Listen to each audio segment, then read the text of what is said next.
Assalamualaikum warahmatullahi wabarakatuh. Nama saya Sekar Ayu Chandra Lestari, NIM E2B018312. Di sini saya akan menjawab pertanyaan ujian tengah semester saya, semester 5 Akuntansi Sistem Informasi Manajemen, dosen pengampu Bapak Septia Lutfi, Eskom, Mkom.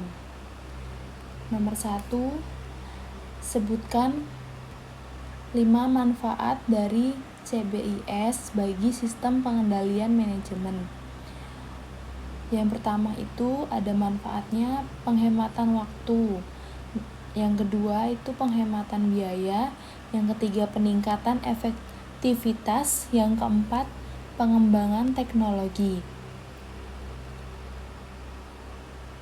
Kemudian nomor 2, sebutkan kemampuan teknis terpenting dalam sistem informasi manajemen pada komputer.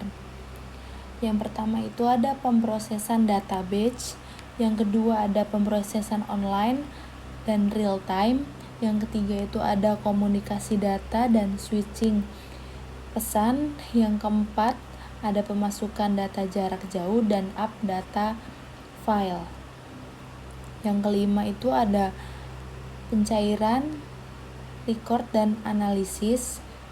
Yang terakhir ada pencairan file. Soal yang ketiga, sebutkan fungsi dari sistem informasi manajemen. Yang pertama, fungsi teknologi informasi sebagai penangkap atau capture.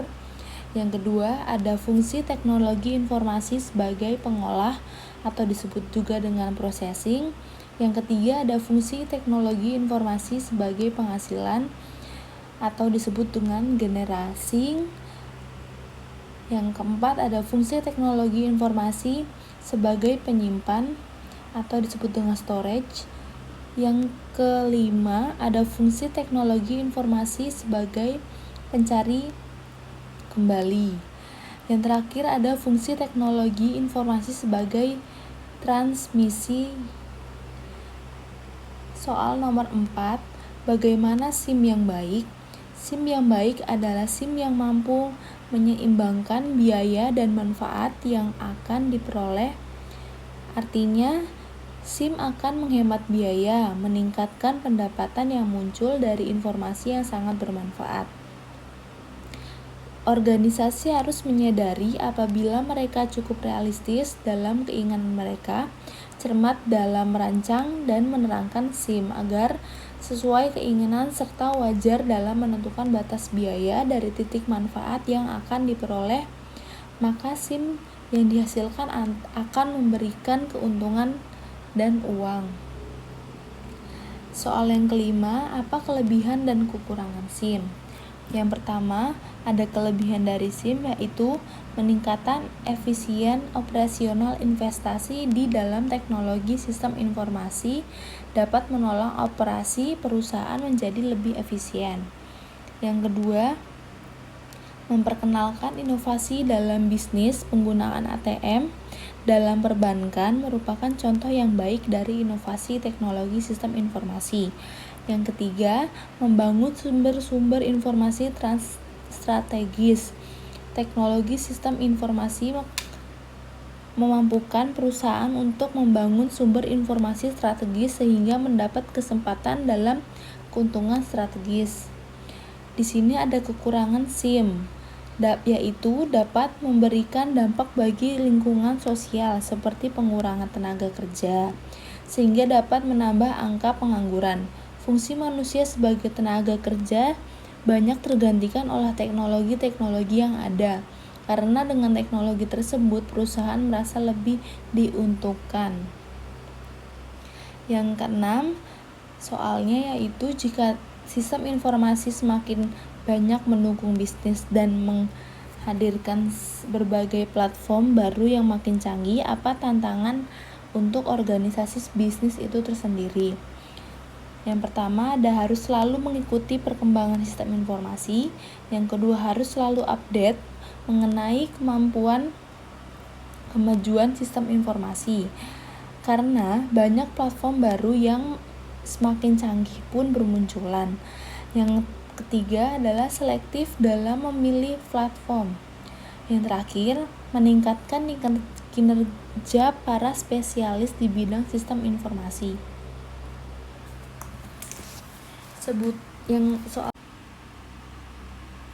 Soal yang nomor 7, sebutkan beberapa contoh konkret penerapan sistem informasi manajemen saat ini. Yang pertama, Enterprise Resource Planning, yang kedua ada Supply Chain Management, yang ketiga ada Transaction Processing System, yang keempat ada Office Automation System, yang kelima ada Knowledge Work System, yang keenam ada Informatic Management System, dan masih banyak yang lainnya lagi.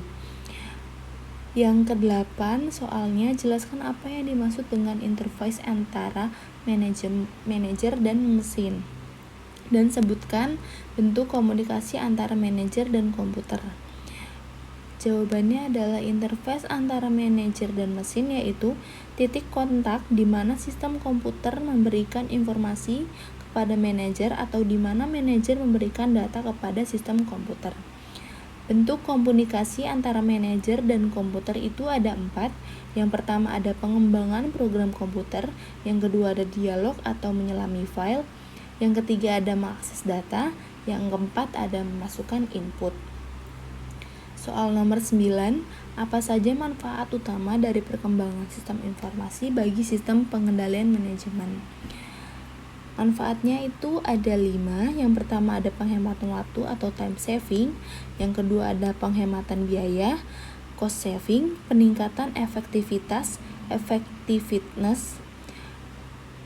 keempat pengembangan teknologi, yang kelima pengembangan personal akuntansi. Soal nomor 10, sebutkan apa saja keunggulan dan kelemahan dalam pemakaian pengolahan data. Yang pertama, keunggulannya itu ada 4, yaitu proses pengolahan yang cepat, tingkat akurasi informasi yang hasilnya cukup tinggi, efisiensi sumber daya manusia, kemudian ada kemudahan berinteraksi dengan penggunanya. Kelemahannya itu ada 2, yaitu sistem analisis dan programmer tidak atau kurang memiliki pemahaman tentang proses manajemen organisasi, sehingga akhirnya tidak mampu menjalin sistem informasi yang diperlukan organisasi. Yang kedua, ada ketidakmampuan untuk memahami cara berpikir manusia dalam memproses data, dengan akibat bahwa hasil proses komputer tidak memproses data sebagaimana yang dikehendaki oleh manajer, sehingga tidak mampu berkomunikasi efektivitas dengan manajer. Soal nomor 11, jelaskan manfaat SIM untuk suatu perusahaan. Yang pertama itu ada bisa meningkatkan efisiensi operasional. Yang kedua itu bisa memperkenalkan inovasi dalam bisnis. Yang ketiga itu ada membangun sumber-sumber informasi yang strategis. Soal nomor 12, kualitas suatu informasi dipengaruhi oleh 3 hal, yaitu ada relevansi, asuransi, atau timeliness. Jelaskan 3 hal yang tersebut. Yang pertama ada relevansi. Relevansi itu adalah informasi dikatakan berkualitas jika relevansi bagi pemakainya. Informasi akan relevan jika memberikan manfaat bagi pemakainya. Relevansi informasi untuk tiap-tiap orang satu dengan yang lain berbeda-beda. Misalnya, informasi tentang hasil penjualan barang mingguan kurang relevan jika ditujukan pada manajer teknik, tetapi akan sangat relevan jika disampaikan pada manajer pemasaran. Yang kedua ada akurasi. Sebuah informasi dapat dikatakan akurat jika informasi tersebut tidak biasa atau menyesatkan, bebas dari kesalahan-kesalahan, dan harus jelas mencerminkan maksudnya. Yang ketiga, ada tepat waktu. Tepat waktu itu adalah bahwa informasi yang dihasilkan dari suatu proses pengolahan datanya tidak boleh terlambat. Informasi yang terlambat tidak akan mempunyai nilai yang baik, sehingga kalau digunakan sebagai dasar dalam pengambilan keputusan dalam menimbulkan kesalahan dalam tindakan yang diambil, kebutuhan akan tepat waktunya sebuah informasi itulah yang pada akhirnya akan menyebabkan mahalnya nilai suatu informasi. Soal nomor 13, apa keuntungan dengan adanya teknologi informasi bagi manusia? Keuntungannya itu ada 3, yaitu dengan adanya teknologi informasi dapat meningkatkan kinerja serta kemungkinan semua kegiatan dapat terselesaikan dengan cepat, tepat, akurat, dan dapat meningkatkan produktivitas kerja.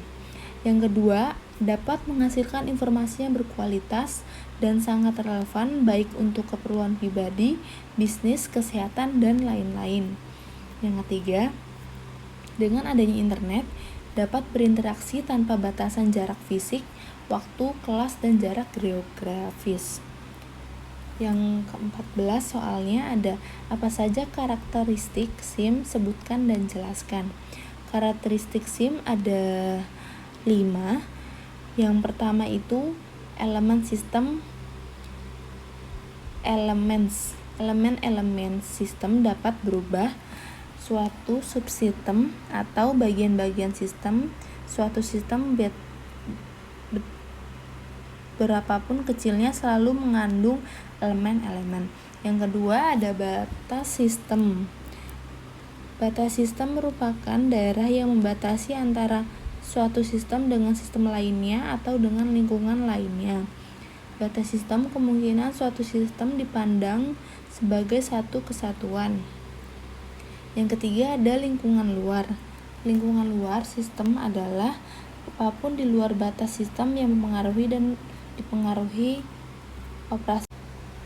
Yang keempat ada penghubung sistem. Penghubung merupakan media penghubung antara subsistem dengan subsistem lainnya. Keluaran dari subsistem akan menjadi masukan subsistem lainnya melalui penghubung. Yang kelima ada masukan sistem. Masukan adalah energi yang dimasukkan ke dalam sistem berupa masukan perawatan dan masukan sinyal. Soal nomor 15 ada manajemen data sangat penting bagi perusahaan yang mempunyai transaksi dengan intensitas tinggi. Apa kesulitan perusahaan dalam hal pengolahan data? Yang pertama adalah jumlah data yang meningkat sepanjang waktu, banyak data lama yang masih harus disimpan, dan data baru terus bertambah dengan cepat. Yang kedua, ada data tersebar di seluruh organisasi dan dikumpulkan oleh banyak individu dengan menggunakan metode dan alat. Yang ketiga, ada keamanan, kualitas, dan integritas data, hal yang penting namun mudah dikacaukan. Yang ke-16, soalnya sebutkan dan jelaskan 4 tahap dalam DSS. Yang pertama ada tahap intelligence. Dalam tahap ini mengambil keputusan, mempelajari kenyataan yang sering terjadi sehingga dapat mengidentifikasikan dan mendefinisikan masalah yang sering terjadi. Yang kedua ada tahap desain. Dalam tahap ini pengambil keputusan menemukan, mengembangkan, dan menganalisa semua pemecahan yang mungkin, yaitu melalui pembuatan model yang bisa mewakili kondisi masalah. Yang ketiga ada tahap choice. Dalam tahap ini pengambil keputusan memilih salah satu alternatif pemecahan yang dibuat pada tahap desain yang dipandang sebagai aksi yang paling tepat untuk mengatasi masalah yang sedang dihadapi. Yang keempat, ada implementation. Dalam tahap ini mengambil keputusan menjalankan rangkaian aksi pemecahan yang dipilih di tahap choice. Soal nomor 17 ada jelaskan apa yang dimaksud dengan interface antara manajer dan mesin. Interface antara manajer dan mesin, yaitu titik kontak di mana sistem komputer memberikan informasi kepada manajer atau di mana manajer memberikan data kepada sistem informasi. Soal nomor 18, jelaskan pengertian integrasi sistem informasi yang bersifat hierarkis. Pengertiannya adalah tingkat transaksi yang akan diberikan masukan data kepada sistem tingkat manajerial atau sering pula dalam arah sebaliknya. Soal nomor 19, sebutkan dan jelaskan apa penyebab banyak organisasi yang gagal membangun SIM. Yang pertama itu ada kurangnya organisasi yang wajar, kurangnya personil yang handal, dan terakhir adanya kurangnya partisipasi manajemen dalam bentuk keikutsertaan manajer dalam merancang sistem. Yang terakhir ada soalnya, gambarkan dan jelaskan proses-proses manajemen. Dapat dilihat di gambar ini, yang pertama itu ada proses planning, yang kedua ada proses organizing, yang ketiga ada leading, dan keempat ada controlling. Dan dijelaskan yang pertama itu perencanaan atau planning. Perencanaan itu adalah kegiatan dalam menunjukkan tujuan organisasi dalam memilih yang terbaik dari yang terbaik, alternatif-alternatif yang ada. Yang kedua ada organizing atau perorganisasian. Itu adalah kegiatan dalam mengkoordinir segala sumber daya, tugas, dan otoritas anggota organisasi agar tujuan yang telah ditetapkan dalam organisasi dapat dicapai dengan efektivitas dan efisien. Yang ketiga itu ada leading atau pengarahan. Itu adalah setelah struktur dibuat dan orang-orang yang menduduki posisi manajer telah ditetapkan, langkah yang selanjutnya adalah bagaimana orang-orang tersebut bekerja untuk mencapai tujuan organisasi, dan yang terakhir adalah pengendalian, controlling. Pengendalian bertujuan untuk memastikan apakah kegiatan organisasi sesuai dengan yang direncanakan atau tidak. Sekian tugas ujian tengah semester saya. Wassalamualaikum warahmatullahi wabarakatuh.